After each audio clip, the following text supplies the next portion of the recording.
عورتیں جماع کے لیے ہمیشہ ایسے مردوں کا انتخاب کرتی ہیں جس کے ہاتھ اور موٹے اور سخت ہوتے ہیں۔ بیاہ سے قبل قوت باء کو بڑھانے کے لیے ابلا ہوا انڈا اور کباب کھایا کرو، اس سے جسمانی قوت اور قوت باء میں اضافہ ہوگا۔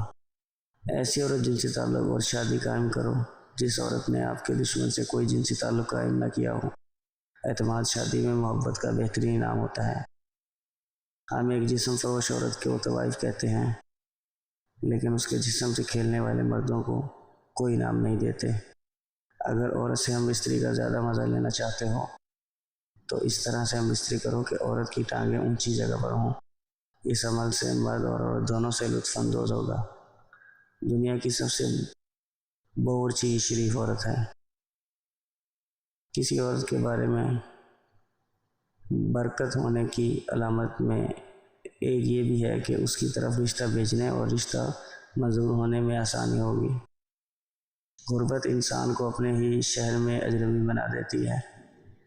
میں عشق کے بارے میں سوچتا ہوں تو صرف شہوانیت ہی نظر آتی ہے۔ عورت کی شہوانیت سے الگ کر کے دیکھتا ہوں تو پتھر کی مورت نظر آتی ہے۔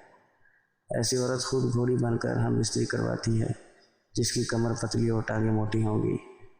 تقویٰ کے بعد مومن کے لیے کوئی چیز نیک بیوی سے بہتر نہیں۔